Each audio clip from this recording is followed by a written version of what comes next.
This is WENY News.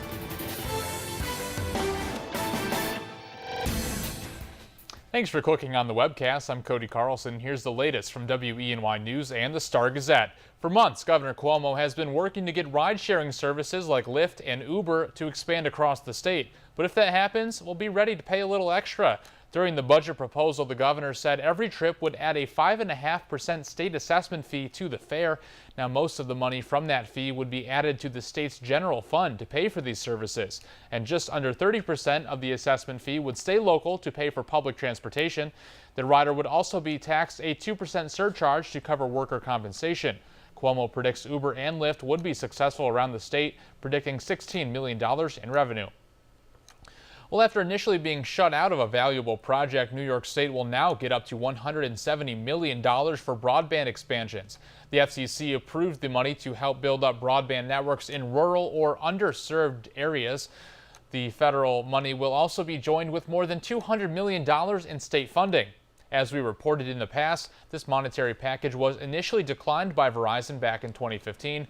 Before the announcement, several politicians called on the FCC to make the funding available again to the Empire State rather than having the money reallocated to other parts of the country. Well, law enforcement cell phone tracking devices are coming under scrutiny in at least 8 states, including right here in New York. Lawmakers are introducing proposals ranging from warrant requirements to an outright ban on those devices. Opponents say the devices violate a person's privacy and constitutional rights.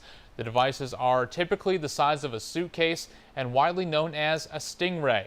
They essentially mimic a cell phone tower and allow officers to track the location of a target cell phone in real time. At least 13 states already have passed laws requiring police to get warrants to use the device. Oh, President Donald Trump and Russian President Vladimir Putin are scheduled to speak on the phone Saturday. An official says this will be their first conversation since Trump took office. Trump and Putin have both suggested they'll work together to improve U.S.-Russia relations. This as tensions between the countries have been on the rise. Just weeks ago, U.S. intelligence agencies reported with high confidence that Russia's interference in the 2016 election helped Trump win.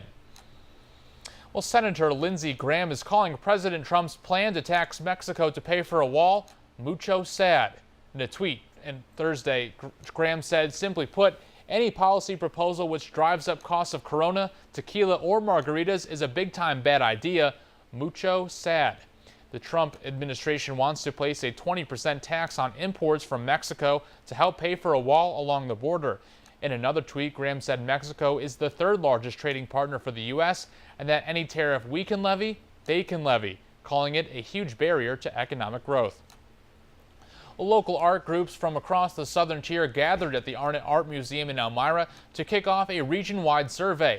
More than 100 community members attended the launch event. The survey is being hosted through the nonprofit organization ArtSpace, which helps to foster and preserve space for the creative sector. Officials say this will allow more people to expand their work and also have a positive impact on the economy and population. Part of the regional economy really is your creative people coming out of all of the glass industry that's here and other manufacturing that is here. So this isn't just about painters, this is about people who make things. If you're a doctor and you're deciding where to live, you look at the arts community. If you're a teacher, you look at the arts community. And so we understand that economic development and the arts, these are the same thing. Mm-hmm. You can access the survey at elmiracorningartsurvey.org or on our website, weny.com. Submissions are due by March 17th. And now here's Craig Flint with a look at today's forecast. What's going on, Craig? Hey, Cody, what's going on? Good Friday to you. Good morning, everyone. And your forecast, definitely more wintry. As we head through the weekend, it'll be snowy at times. It'll be snowy at times today, too. Now, there should be clouds, intervals of sunshine.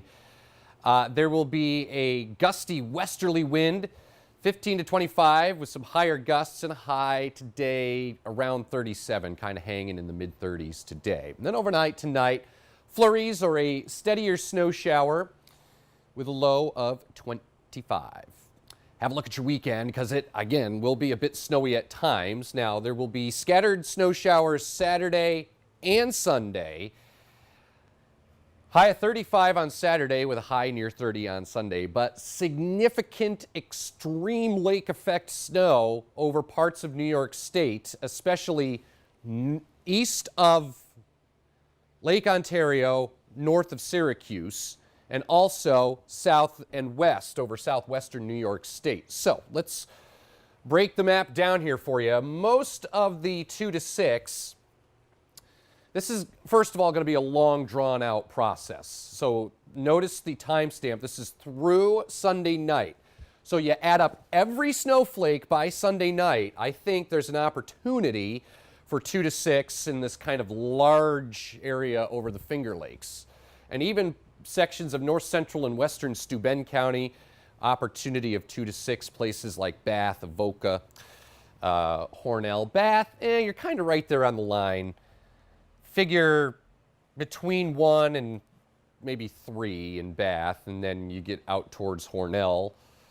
There's an opportunity for 2 to 6. 1 to 3 feet on top of the Tug.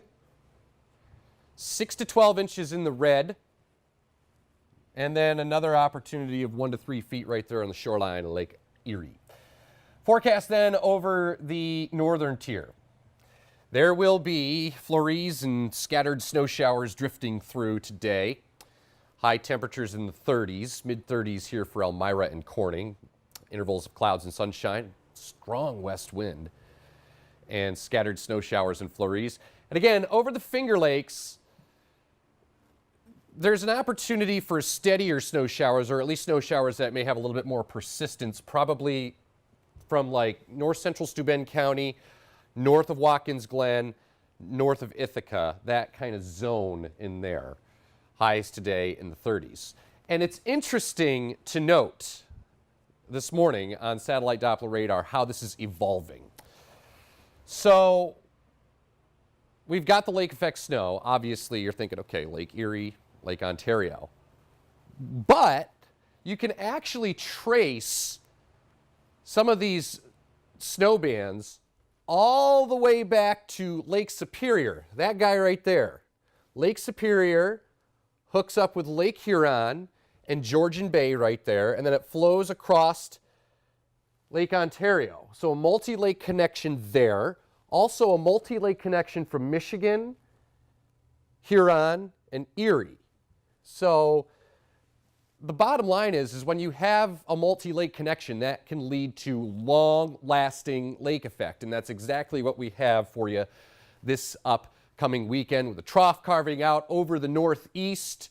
We got that big kind of dip in the jet stream here and those flurries and snow showers that will be drifting through at times. Again, locally it's not much, but again, you get over southwestern New York State, areas east of Lake Ontario, feet of snow, up to an inch here locally, and it's wintry right through the weekend and a bit snowy at times. Temperatures in the 30s, a little bit of a wintry chill on Monday, scattered snow, 27.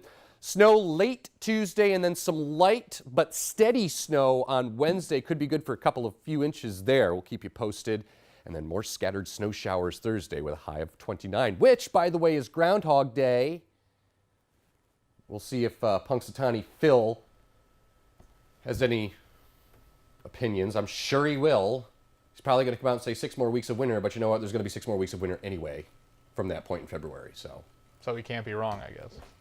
I don't know. He's not going to tell us much. I'm sorry, Craig. Hopefully you still have a job after the weekend, though. I'm not worried. Okay. He's a rodent. Well, that's true. Okay. All right, we're going to move on. For the latest news, weather, and sports, be sure to watch WENY News at noon, 5:30, 6, and 11. And don't forget to pick up a copy of today's Star Gazette. I'm Cody Carlson. Have a great day.